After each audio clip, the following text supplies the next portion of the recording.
ela é uma igreja diferente dos dias de hoje. Hoje nós temos um belo templo, nós temos um grande número de irmãos para cultuar, mas nem sempre foi assim. Deus, ao longo da história, Ele se revelou e falou com diversos homens de diversas maneiras. O autor do livro de Hebreus, no capítulo 1, ele diz que houve Deus, havendo Deus falado por diversas vezes, por diversas maneiras, por intermédio de homens e profetas, falou nos últimos tempos pela vida de Cristo, através da sua vida. E a igreja primitiva, ela foi uma igreja que cresceu de casa em casa. Não se tinha um salão para cultuar a Deus. Um irmão aceitava a Cristo, abria a porta da sua casa e ali juntos cultuavam a Deus.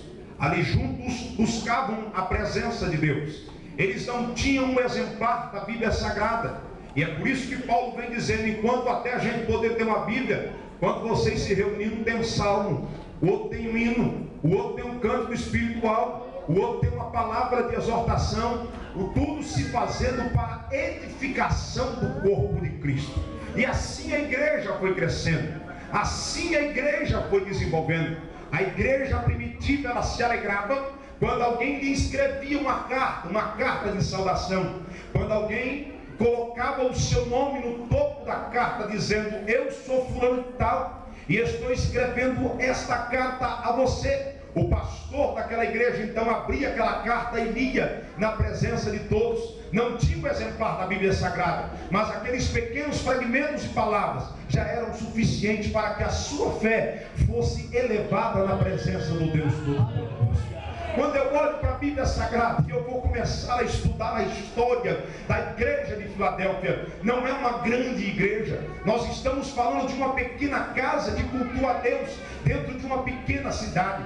Filadélfia, comparada a outras igrejas, é uma igreja muito pequena. É uma cidade que durante 34 anos ela sofreu 2 vezes destruição por meio de vulcões. Não tinha muito poder aquisitivo nessa cidade. É uma cidade que foi levantada com um título de amor fraternal, e eles foram colocados justamente no meio da estrada imperial. Era impossível alguém passar de Jerusalém até chegar ao norte, muito superior a Éfeso, se não passasse por dentro de Filadélfia. Deus deixou um local reservado, um espaço de terra determinado, para que tanto quem subisse ou quem descesse passaria em Filadélfia para ser abençoado. Essa noite Filadélfia chama-se Capão Redondo. Eu não sei de onde você veio, de que região você está, mas uma coisa é certa: você sairá daqui essa noite debaixo de bênção. Eu creio nessa palavra. Quantos creem? Glorifica o nome do Senhor. Eu olho para a Bíblia Sagrada e vou entender essa pequena igreja.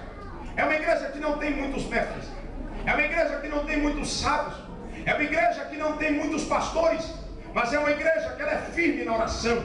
É uma igreja que está predisposta a abandonar todas as coisas para dedicar a sua fé exclusivamente ao Deus Todo-Poderoso. E eu glorifico a Deus que dentre as 7 cartas do livro do Apocalipse, 2 se sobressaem na sua forma espiritual. 2 se sobressaem, e quem dá o louvor para esta igreja não são os pastores dessas igrejas, mas o remetente que se chama Jesus. E como é que esse remetente que se chama Jesus, ele endereça esta carta? Esta carta é endereçada através de um homem chamado João. Esse João, ele fora discípulo de Jesus. Nos diz a tradição que João fora jogado dentro de tacho de óleo fervendo por amor à palavra de Deus. Mas João não foi queimado nem sequer um só fio da sua cabeça, pelo que ele foi despachado entre os prisioneiros inimigos do estado de Roma para estar trabalhando na ilha chamada Patmos. E ali, no momento em que Joãozinho chega, meu irmãozinho não chega com 18 anos de idade, ele não está com 40 na flor da idade, ele está com aproximadamente 90 anos de idade. E no meio da perseguição que João está para sofrer, ele vê o momento em que alguém na eternidade o convida, e essa voz era como a voz de muitas águas.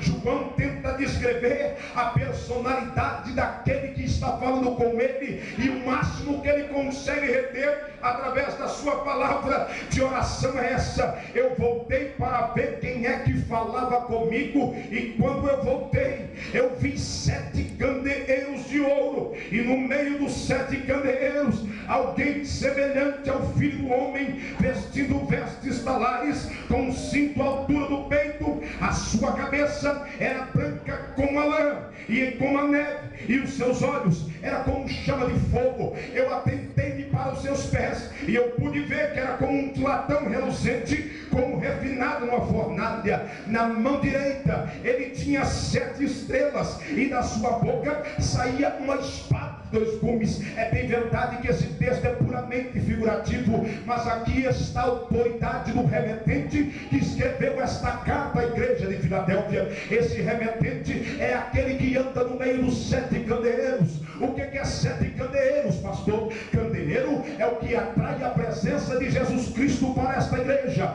Esta igreja ouve Deus falar todos os dias. Deus fala na segunda, Deus fala na quarta, Deus fala na quinta, Deus fala no sábado, Deus fala no domingo. Sabe por quê? Porque candeeiro nada mais é do que um recipiente para armazenamento do azeite que vai iluminar. Esse altar tem um candeeiro que representa a presença do Espírito Santo. E se aqui tem o Espírito Santo, Jesus está conosco aqui essa noite. Eu sinto a presença de Deus. Eleve a ceia, devolve-as do devolve, desce, eleve a eternidade está patente aos olhos de João nesse momento, porque a eternidade de Jesus está sendo demonstrada sobre os seus cabelos, e a autoridade está presente no seu peito. Num dia desses nós estávamos orando num local de oração, eu, irmão Antes, mais alguns irmãos, estávamos em vigílias com Deus, no momento em que o Senhor nos mostrara que uma grande catástrofe estava para se antecipar, o dia da Copa das Confederações. Tu lembra disso, Márcio? A Bíblia, ela me adverte isso, que a autoridade está na mão de Jesus, que ele tem capacidade de abrir os olhos. Se você descobrir o que aconteceu esta semana, muita gente não acompanhou, mas houve uma grande catástrofe em São Paulo, houve uma grande perseguição no estado de São Paulo para envergonhar o Brasil, mediante muitas coisas que vão acontecer. O olhar do mundo está atento para o Brasil, o olhar do mundo está atento para saber quem é que vai ser o campeão das Copas da Confederação.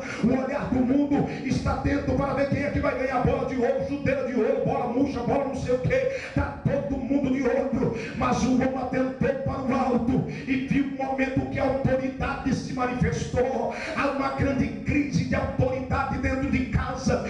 Dentro de casa é pai que não respeita mais os filhos, é os filhos que não respeitam mais os pais, é funcionário que não respeita patrão, é patrão que não respeita governo. Há uma grande crise de autoridade na atualidade, mas essa igreja, ela não está debaixo de crise, porque o Cristo dessa igreja ainda está conosco. Eu sinto a alegria de Deus.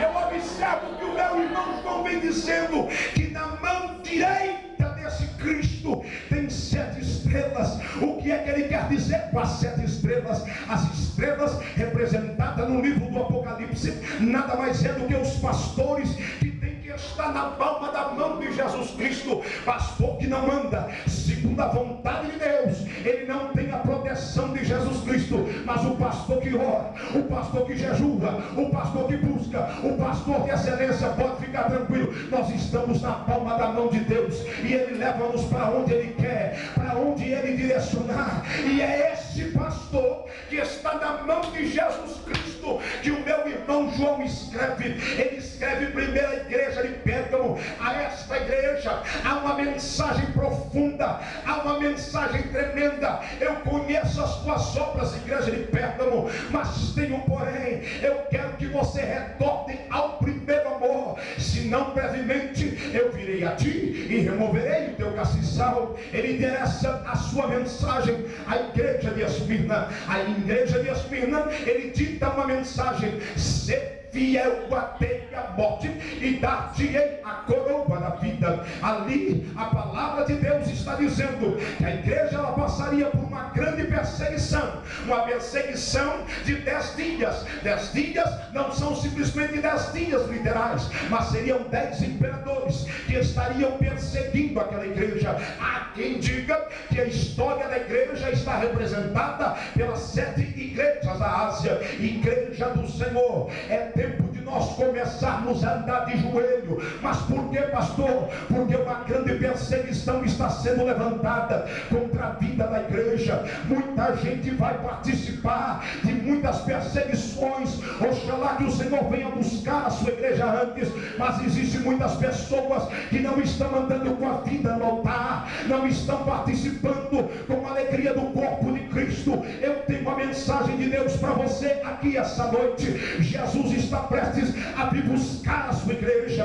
É tempo de nós despertarmos do sono. Há uma grande tribulação, uma onda de tribulação se levantando contra a vida da igreja, e nós precisamos estar atentos à voz do Espírito Santo. Quando ele endereça a sua carta à igreja de Pérgamo, ele está endereçando essa carta dizendo: eu tenho contra vós que vocês estão tolerando a doutrina de Balaão. Que doutrina é essa de Balaão? Que ensina a lançar tropeço diante do meu povo. Como assim, pastor? O texto está nos dizendo que aquela igreja era uma igreja até que perfeita, porém chegou um momento que ela começou a dar mais ouvido às coisas do mundo do que às coisas de Deus. A igreja não pode ter a duplicidade de identidade. A igreja, ela tem que ser exclusiva de Cristo, ela tem que ser lavada, ela tem que ser remida no sangue do Cordeiro. O Senhor não quer que nós nos contaminemos com nada desse mundo. Quem se contamina com o mundo corre risco de ficar com esse mundo. O Senhor entregou esta mensagem quando ele chega à igreja de Tiatira. Ele também endereça uma carta a esta igreja: eu tenho porém contra vós que vocês estão tolerados o espírito de uma mulher que se chama na atualidade Jezabel.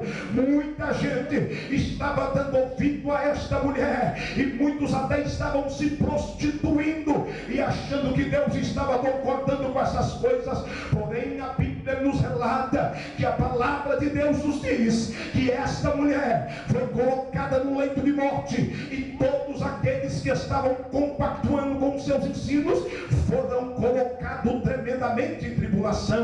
Mas chegou a hora do anjo da igreja, o pastor da igreja de Filadélfia, ler a carta que a ele fora endereçada. A carta que ele recebe, ele está dizendo ao anjo da igreja que está em Filadélfia: isto diz aquele que é santo. Mas por que santo? A palavra santo vem da raiz hebraica Kadesh, ou seja, aquele que é cortado, aquele que é separado, aquele que não tem nenhuma contaminação. Esse é o meu Jesus. Esta palavra aqui, se ela não mudar a tua vida, atrapalhar, jamais ela poderá fazer. Sabe por quê? Porque o Deus que escreveu esta obra, o Deus que está na frente desta obra, não há ninguém em cima dessa terra que é capaz de ser comparado a ele. Ele é santo, mas eu não creio, ele continua sendo santo. Mas eu não creio que um Deus pode ainda salvar o seu povo. Se você crê, ele continua sendo santo. Mas eu não creio, ele também continua sendo. Mas eu continuo crendo, ele também é santo. Ele é o santo do mundo.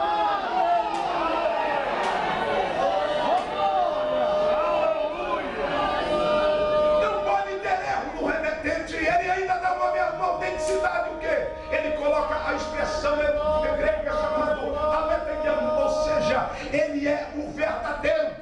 Não tem falsidade na personalidade de Jesus Cristo. O que é verdadeiro, o que tem a chave de Davi, o que abre e ninguém fecha, e o que ele fecha, eu quero ver quem abre. Esta mensagem é uma mensagem que pode servir por 3 vias. O primeiro pensamento que se tem é a autoridade que Jesus tem para produzir um milagre na tua vida aqui essa noite. Como assim, pastor? Eu não sei qual porta na tua vida que está fechada aqui essa noite. Eu não sei qual é o teu desespero que te trouxe aqui essa noite.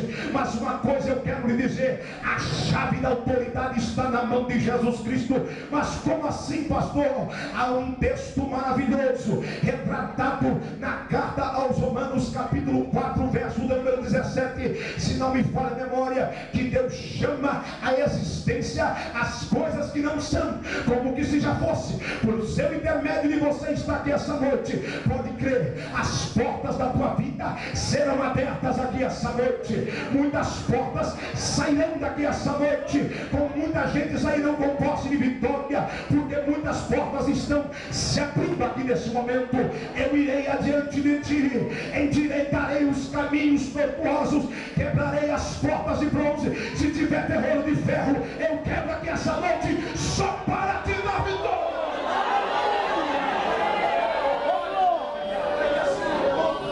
A autoridade espiritual que tem na mão de Jesus Cristo. Mas o terceiro ponto é o que se retrata o texto sagrado. A porta da palavra estava aberta por meio de Filadélfia. Como assim? Quem entrava na cidade de Filadélfia, no começo já tinha os primeiros evangelistas. Vocês já ouviram falar de Jesus? Já ouviram falar de Jesus? Não, eu não ouvi falar de Jesus. Então eu vou falar de Jesus para você agora. Você sabia que Jesus quer entrar na tua vida? Você sabia que Jesus quer mudar os seus caminhos? Se alguém passasse desapercebido na entrada da cidade, ou pelo amado, na metade da cidade, alguém estava falando de Jesus para aquele homem, para aquela mulher, para aquele rei, para aquele imperador, seja lá para quem fosse, mesmo tendo pouca força, guardaste a minha palavra e não negaste o meu nome. Então todas as vezes que alguém passasse na entrada, no meio, se não chegasse no final, alguém lhe falava de Jesus, a porta da palavra, ela está aberta na tua vida. Não pense você que a mensagem evangelística é uma mensagem de tesouro. Não. A mensagem evangelística é uma mensagem que o Senhor colocou nos seus lábios. E essa noite, se alguém nunca profetizou sobre a tua vida perante a palavra, eu quero profetizar nesse momento. Quantos pregadores da palavra estão aqui essa noite? Eu quero que você levante a sua mão. Mas pastor, eu não sou pregador. Você não era até hoje, porque a partir de agora o Senhor está te levantando como pregador, está te levantando como pregadora. Mas eu não sei pregar de uma forma bela, de uma forma eloquente. Tu vai pregar através do teu louvor. Eu não sei cantar, tu vai pregar através da tua oração. Eu não sei pregar através da oração, então tu vai pregar através das tuas mãos. Você vai começar a levantar a mão, porque a porta da palavra se abriu. Abra bem a tua boca e eu encherei.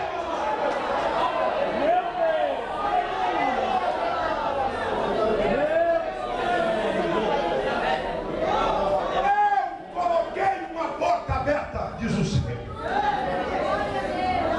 Meu Deus. E eu quero ver quem fecha.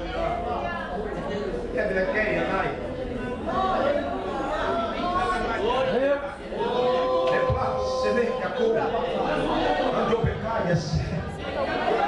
Deus está despertando uma nova geração de círculo de oração.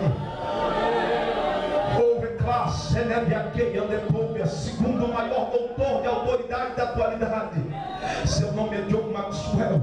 Existem dois tipos de pessoa: os que sonham e os que fazem. O Senhor está dizendo: acabou o sonho, vocês vão começar a fazer a partir de hoje, em nome de Jesus. Nunca olhe para o tamanho do vaso, não olhe para as suas deficiências, nem tampouco para os seus complexos. Nunca duvide da sua capacidade, porque você não conhece os projetos que Deus estabeleceu para a tua vida. Você não sabe quais são os sonhos de Deus ao teu respeito. O Senhor está dizendo para você que essa noite: sou eu quem sei os planos que tenho para vós, diz o Senhor, são planos de paz e não de mal, para vos dar um fim, uma esperança. Então vocês me invocarão e eu lhe responderei, diz o Senhor. Serei achado de vós e vos farei mudar a vossa sorte. Buscar-me-eis e me encontrareis, quando me buscardes de todo o vosso coração.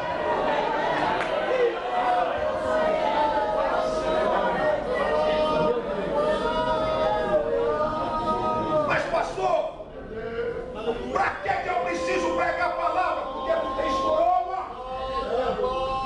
Glória a Deus.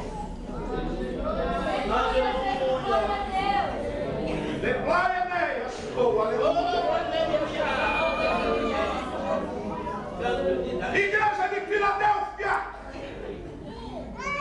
porque vocês guardaram a minha palavra, também eu te guardarei na hora da tribulação que a dimensão do mundo.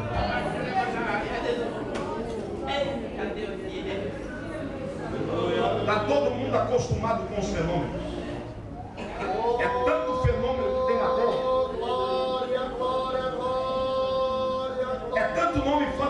que estão se colocando na terra, que as pessoas nunca pararam para imaginar o que é um fenômeno chamado arrebatamento.